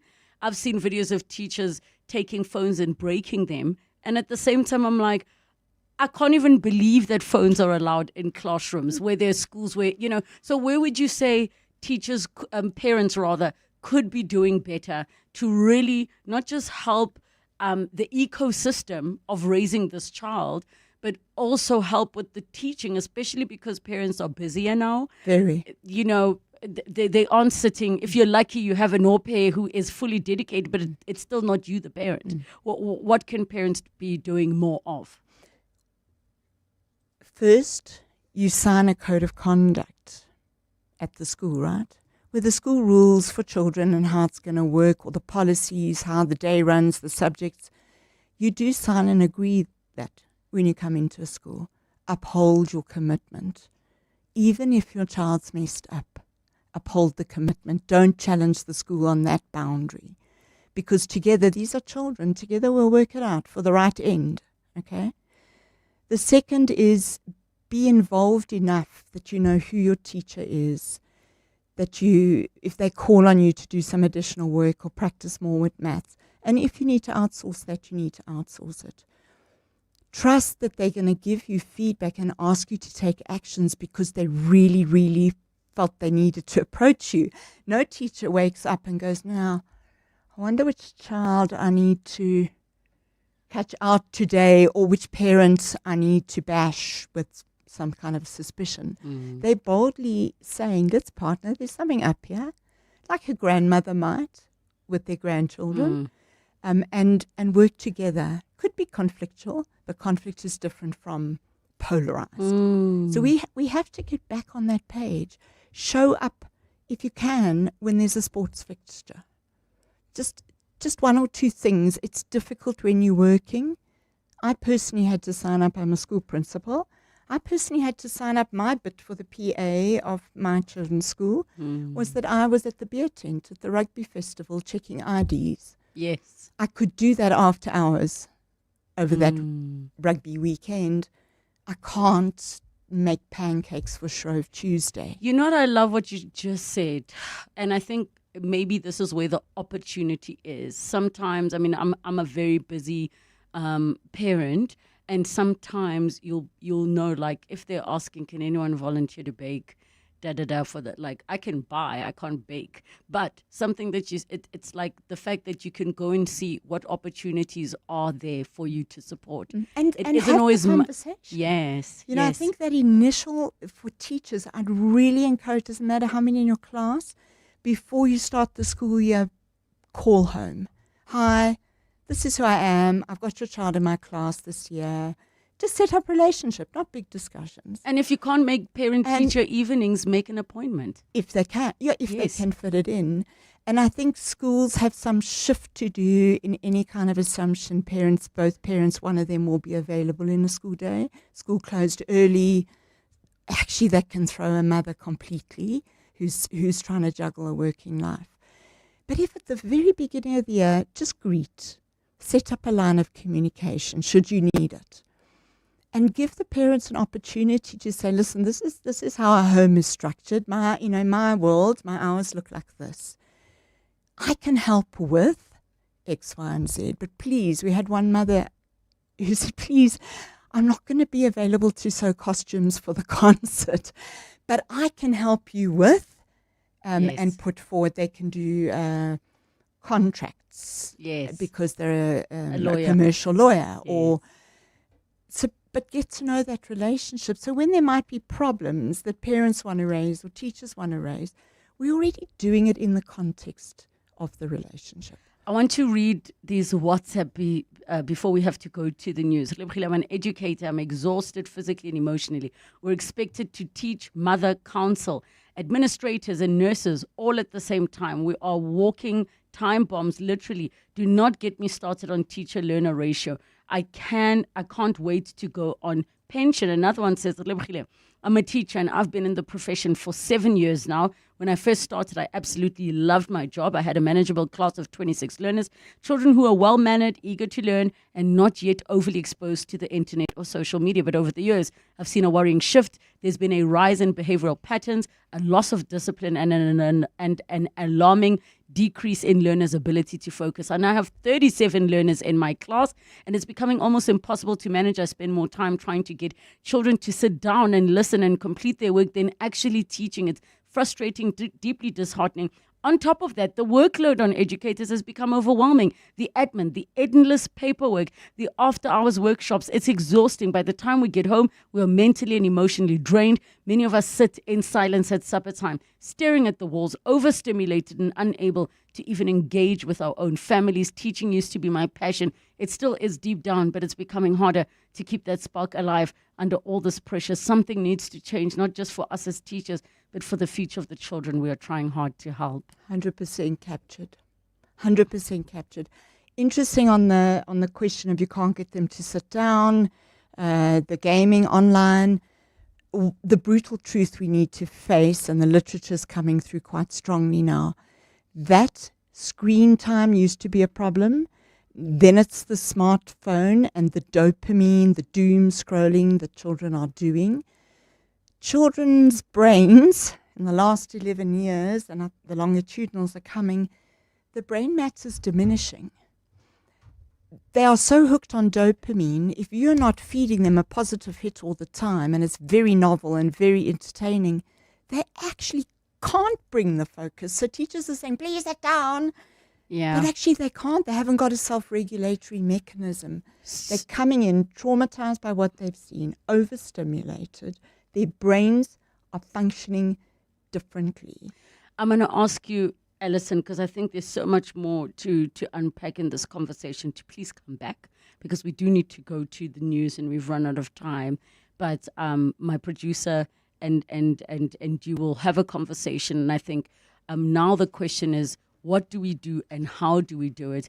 And for all of the teachers, 702 afternoons at 702.co.za, please send your emails through, and we have Alison back in studio. We'll pick up the conversations just after 2:30. Time for your latest Eyewitness News headlines. Good afternoon. Thanks, Relebogile. Good afternoon. We begin in KwaZulu-Natal, where thousands of protesters are marching through the streets of Durban CBD, demanding justice for a family whose son died after falling down a lift shaft. 7-year-old twins Aphelele and Aphile Dlamini allegedly fell down an open lift shaft of the building they live in earlier this month. Aphelele died while his twin sister was critically injured. She's currently recovering in hospital. The incident reportedly happened 9 days ago on Saturday, on the 18th of October. The ANC Ekurhuleni has defended the city's decision to expropriate a privately owned piece of land without compensation, saying the move aims to correct past racial injustices. It's been 6 years since a 34-hectare property was expropriated in Boksburg in the east of Johannesburg, triggering a legal dispute over compensation in what is likely to go down as a defining case on property rights in the country. The city has justified the expropriation by arguing the land has not been used for any economic activity. And in Central Africa, Cameroon's Constitutional Council has declared 92-year-old President Paul Biya the winner of the heavily disputed elections. He got 53.7% of the vote compared to the 35.2% of his main challenger, Issa Chiroma Bakri. Biya, who's the world's oldest head of state, will now serve an 8th consecutive term after first coming into power in 1982. Those are the headlines. This Eyewitness News and more at 3 o'clock or as it happens. EWN Traffic. Well, we're still dealing with that accident scene in the Boysens area, M1 South near Boysens Road, slowing down traffic all the way from the double-decker section. Selby leaving the Joburg CBD, slow-moving traffic. M2 westbound between the Crown Interchange and Main Reef Road in Calvin Alex area. We still have those roadworks causing some delays on the N3 in both directions between London Road and the Patlu Interchange. And look out for those faulty traffic lights in Randburg at Witkoppen and Newmarket. If you come across any other traffic issues, please WhatsApp us on 072-702-1702. There's more EWN on air, online, and on the EWN app. Africa Milani. Weekday mornings, 4 to 6. Christian Friends of Israeli Communities and Christians for Israel USA. It's a USA-based entity that was serving civil papers on Francesca Albanese in South Africa. Surely that shouldn't be allowed? It's not up to a person that institutes civil legal proceedings against another person in another country to simply just serve those same papers. Benedict Piri is our legal expert. He's also the managing director of Jurisprudential Special Counsel. Africa Milani. 4 to 6 on 702. Standard Bank Wine X invites you to the biggest and most vibrant wine event in the Southern Hemisphere.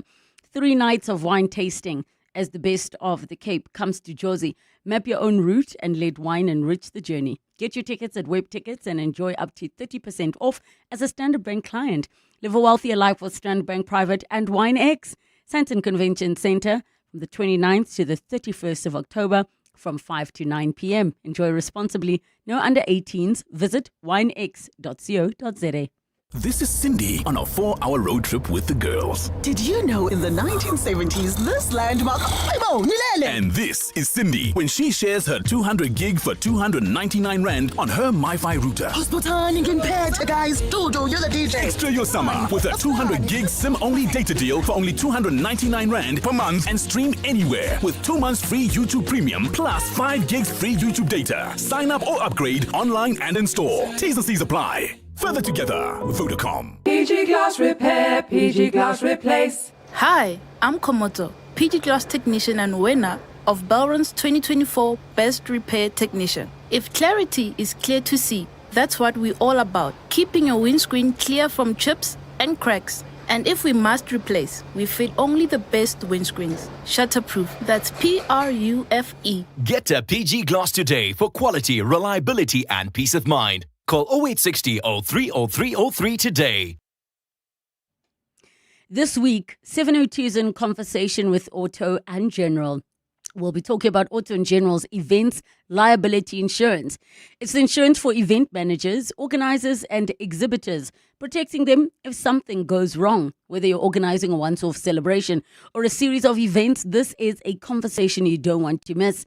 702 in conversation with Auto and General this Wednesday on 702 Drive with John Perlman.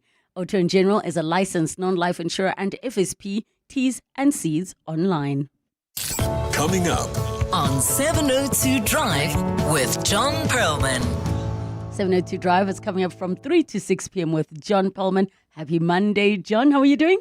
Doing well, thanks. And you, happy Monday to you too. All right. So what in your side, in your life, if you have it, is your plan B or your backup plan if things just don't work out? I think I'd probably go back to modeling. Why is that funny? I know. I feel like I know what your backup plan is. Can I take a guess? Please. I think you would go full-time into your non-profit work with, uplifting sports and accessibility. Yeah. Like, that's what I think you would do. Yeah. And modeling more on the side. Modeling the sports uniforms, modeling. Modeling. Google me. You'll be impressed. All right. What's coming up on your show today? I needed that. Actually, don't Google me. Waste your time.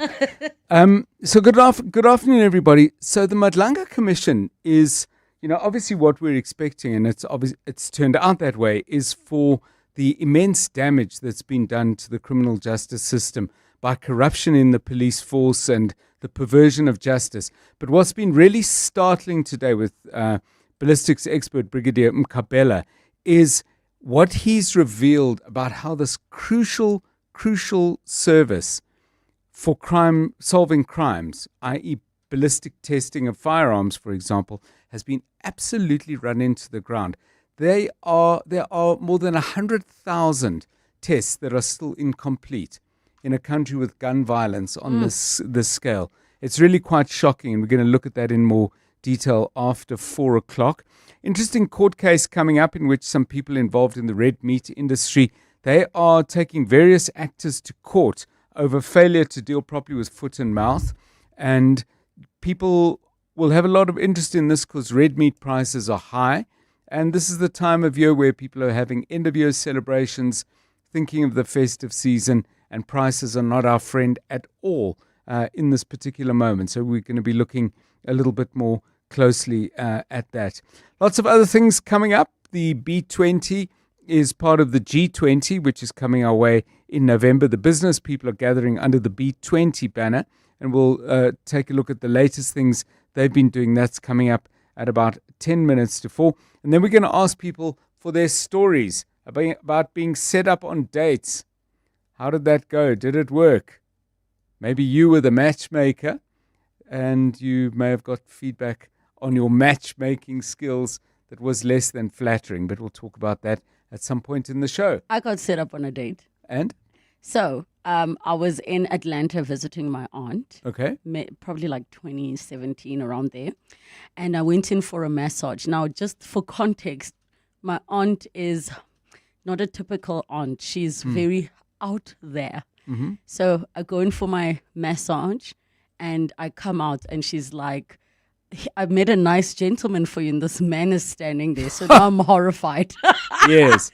And she says, we've been talking for a while. He used to be in the Navy and he's agreed to take you out to us. I said, sir, like, you really don't have to do this. He's Yes. like, no. She told me all about you. You're from South Africa. Let me take you out. So I'm like, is this really? I said, you really don't have to. So he takes my number and he messages. He's like, your aunt's already given me the address where to pick you up. Yes. So I'm going to take you out. Oh, and guess where my aunt said he must take me?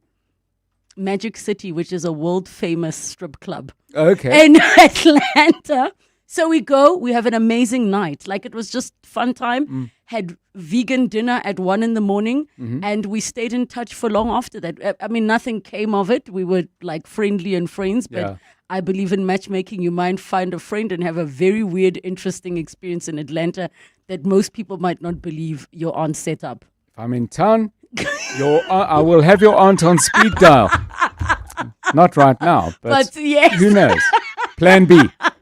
Set people up. You never know. Have a great experience. Just be safe. 18 minutes to 3 o'clock. 7:02 Drive with John Perlman coming up from 3 to 6 p.m. 7:02. The Naked Scientist. 18 minutes to 3 o'clock. Dr. Chris Smith, did you hear that whole thing? Yeah, I wondered where you were going with the massage story for a minute. And I was going to ask, did it have a happy ending? But it sounded like it did. Look, I had the time of my life. I mean, I was just chatting to the ladies at the club who were telling me how, like, some of them are studying to be nurses and, you know, it was a very interesting experience and he was an absolute gentleman and I had a good time. But Dr. Chris Smith is here for all your science-related questions. 011 883 0702, the WhatsApp line 072 7021 702. Doctor, please tell me about sleep inertia. I bumped into this morning and I think many of us suffer from it. I'm not familiar with the term sleep inertia. I mean, is this to do with the clock change in the rest of the world? Because I think I've got this weekend because we've just changed all our clocks, of course. So but, what exactly does it mean? Apparently, it's that thing that if you're really tired and when it's time to wake up, all you want to do is stay in bed. If you don't jump out of bed immediately, the sleep inertia is going to catch you and then you end up being like more tired and it's harder. So I thought you might know something about it. Well, I hadn't heard the phrase, but certainly what regulates our sleep patterns is quite well understood. And it's all to do with a chemical building up in the brain called adenosine. And as you go through the waking day, this stuff accumulates. And it's almost like a level meter that your brain is looking for. When you reach a certain threshold, it makes you feel tired. And that's how your brain knows it's time to go to sleep. When we go to sleep, the brain flushes itself out. There's a system called the glymphatic system, which is lymphatics for the brain, but it's closed off when we're awake during the day. It opens up at night and flushes out all the rubbish that's accumulated by day. And this includes resetting this purine level back to the starting point. And so that's why you feel more enlivened and awake when you've been asleep. But if you don't have proper restful sleep and you don't flush out the adenosine, then as a result of that, your brain will register the amount and say, well, I do still feel very tired because I've still got lots of this stuff here and I want to go back to sleep. Now, what some people do to get around the problem is go and have a strong cup of coffee. Why? Because the caffeine in a strong cup of coffee inhibits the ability of the brain to see that adenosine signal. So as a result of that, it makes you feel more awake than your brain actually would otherwise feel. And that's why you offset the sleep inertia that comes with not having enough sleep or sleep at the right time. Thank you so much, Dr. Chris Smith. There is a question here which says, hi, Relebogile, could the naked scientist please tell me, why do cats cry like babies? Well, very interesting that it's worded that way, because I interviewed a lady from, she's down in Sussex, about 10 years ago now, but she is a biologist. She's really interested in cats, and she noticed her pet cat in the mornings would seem to make different noises to other times of the day, because it would come and scratch at her bedroom door and make these crying noises. And she thought, this sounds different. And so she recorded the cat doing this and then fed the mews and the meows into some audio software to look at the audio spectrum. And she found that when the cat was doing this, when it wanted to come into her bedroom in the morning to get her out of bed, to get her to feed the cat, it was producing additional frequencies of sound in its normal mewing noises that are not there at other times of the day. And when she then worked out what the frequencies were, it looks like what the cat's doing is emulating a human baby. It was producing cries at nearly the same frequencies that a baby cries at. These she calls solicitation purrs. Why would it do that? Because we as humans have evolved to be extremely sensitive to the sounds that are made by a crying baby at that particular range of frequencies. Why? Because that's how we survive as a species. We look after each other and we look after little kids when they make a noise.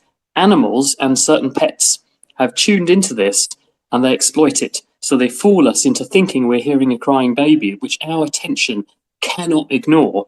And in fact, you just need to go and stroke your cat and then feed it. Oh, thank you so much for that question. Let's go to Tebogo and Benoni. Hi, Tebogo, go ahead. Hello? Hi, Tebogo, go ahead. Yes. Hi, and Dr. Chris. No, the question that I have is, it's more of an AI-related question. You know, when we're building this training model, especially generative AI, there's something called training data. So the question that I have, in terms of training the data, once we reach a ceiling or a limit in terms of innovation, whereby people stop creating new content and the AI itself keeps on regenerating content that it has as part of its database. And what's going to happen to the world? Will the world become a better place, or will we reach a point of stiffness? Sure. Interesting perspective, Devo. And the answer to this, and you're quite right, that the way we train an artificial intelligence is by feeding it vast amounts of data. And the more data it consumes, the more powerful it becomes. Because what these systems do is they are looking for connections between pieces of information. In the same way that one word generally follows another word, if you follow grammatical English, you can make predictions if you've got one word about what word's going to come next. Well, it's the same with pretty much any piece of information. They're linked. And so the more of these linkages that this software can ingest and then draw connections between, the more powerful it becomes. And so at the moment, people are writing computer programs that basically prowl around the internet, trawling everything off of every website to train these systems. That means that really they only understand, in so much as they can understand, or see connections between all of the knowledge we have already produced. They're not being creative in their own right. They're not generating new information. They're not making new discoveries unless you specifically ask them to. What they're doing is using the sum total of human endeavor in order to make it possible for you to extract information or understand things a bit better, a bit like a teacher teaching in front of a blackboard will use all of the knowledge that they've been taught to help you to understand how the world works, they won't be creating new science on the blackboard in front of you. They're putting it into a form that you can understand. And that's really how AI systems work at the moment. People are applying them in novel ways, though, because what they're doing is saying, well, can you see not where the knowledge is, but where the gaps are? Can you highlight to me what we don't know so that we know where to put our endeavours and our efforts? But you're right to highlight the fact that creativity is zero here. It's not generating new knowledge. It's not doing research, but it can be used as a powerful tool to help us to do research by cutting some of the corners and cutting down the legwork so that we can see which direction we need to be going in.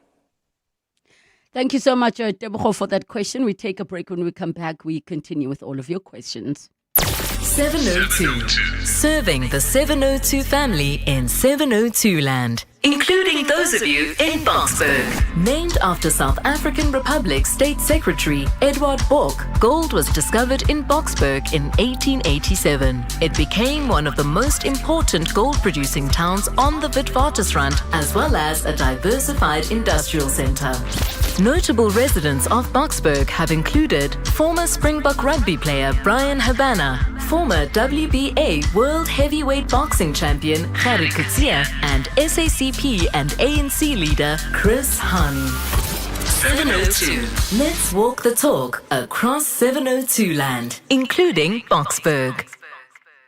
Cheat on your barber with the Market Theatre this November with no regrets. Experience the African premiere of Inua Elam's international hit play Barber Shop Chronicles. An exceptional cast takes you inside the barbershops of 5 African cities and London, where men gather for connection, debate, laughter and therapy. Cutting-edge storytelling, razor-sharp drama, neatly trimmed movement and song. Don't miss Barber Shop Chronicles, directed by Sibusiso Mamba. Visit markettheatre.co.za to buy your tickets. You might not always notice us, but your safety is our priority. From the moment you step out of your home, drop your child at school or arrive at work, when you trust someone to cut a new set of keys or attend a packed stadium event. From VIP protection to safeguarding goods and property, your security matters to us. Choose wisely. Choose right. Only use CIRA accredited security service providers. CIRA, safer homes, safer businesses, safer communities. Let's count backward. 5. Insurance. 4. Pineapple. 3. Insurance. 2.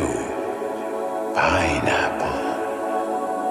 1. You're under. Pineapple FSP 48650 is underwritten by Omart Insure Limited, a licensed non-life insurer and authorized FSP.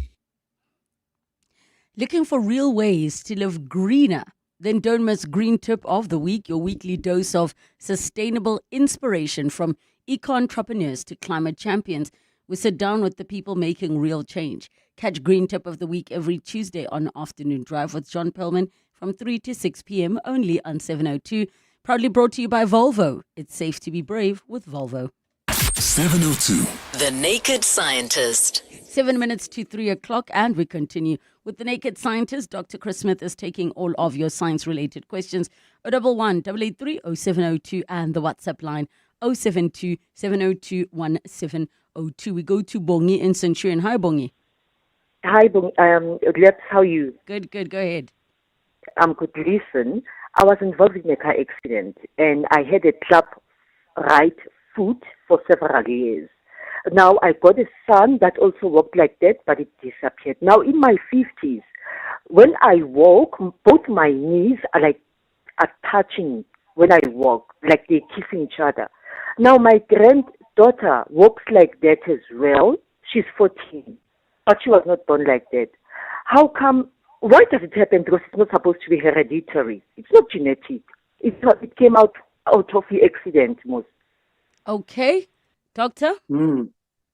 If I understand what you're suggesting correctly, that you had an accident and you had a leg problem as a result, and you're wondering if other members of the family might have the same change because of your accident. Is that a good summary of the question, or have I got the wrong end of the stick? So she is, in essence, saying, why is it that now the granddaughter has what maybe used to be referred to as knock knees, and she was not born with it. If it's not hereditary, why did that happen? Is it because of the accident? Right. Well, first of all, accidents don't affect the way that you pass on your DNA to your children and to your grandchildren. So it's very unlikely that that sort of accident would cause a structural problem, a bony problem in a relative. So that's probably not part of the equation. But what there might be is some kind of familial predilection towards developing a problem. Because if we think about genetically, our DNA guides how our body develops, and it therefore also guides the kinds of things that happen to us, what goes right and what goes wrong with our bodies over time. And so there might be a genetic predilection to having a skeleton that develops in a certain way, that's shaped in a certain way, and that means you're more likely to develop a certain shape or structure or deformity in a family than you would do just by chance. That's a possibility.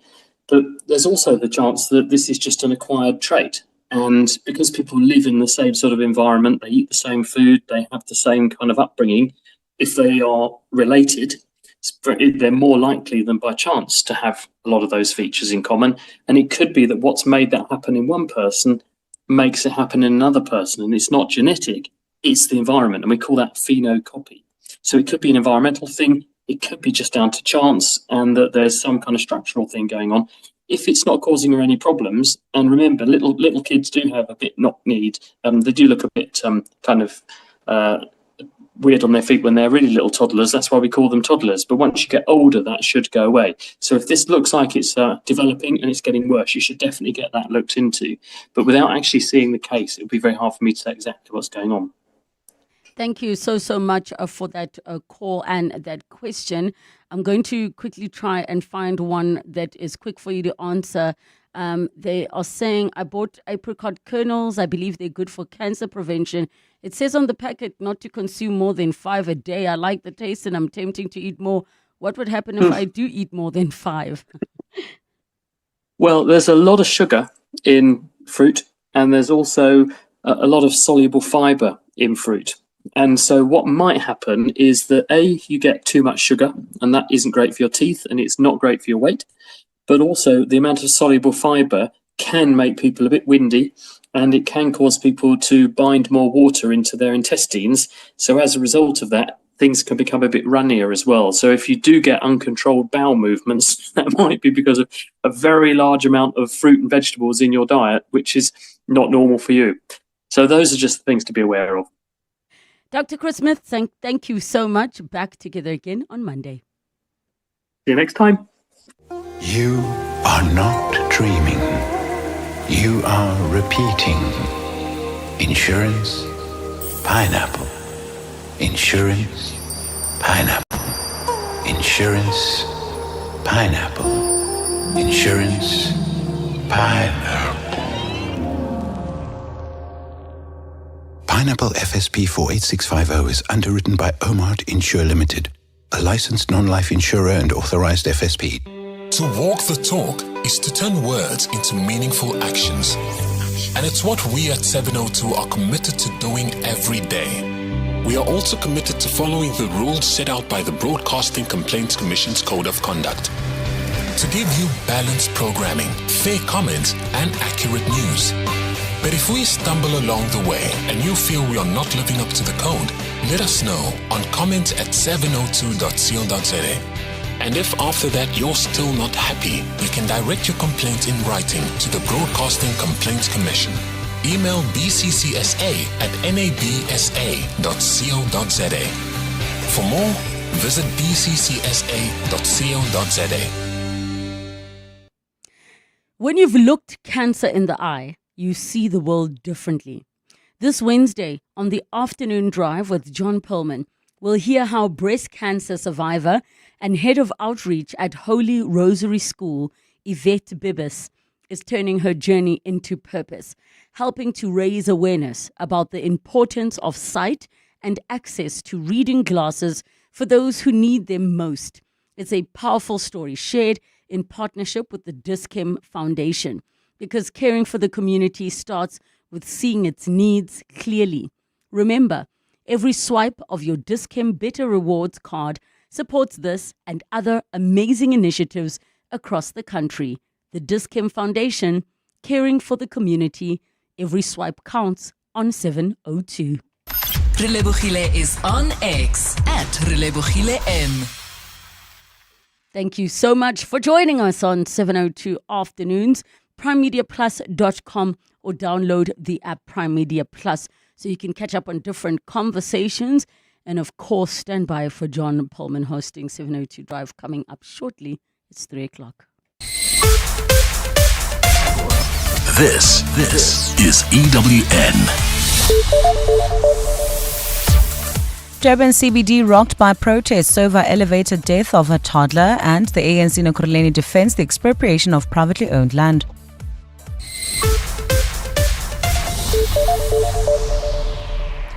Good afternoon, I'm Maki Malapo. We begin in KwaZulu-Natal where thousands of protesters are marching through the streets of the Durban CBD demanding justice for a family whose son died after falling down a lift shaft. 7-year-old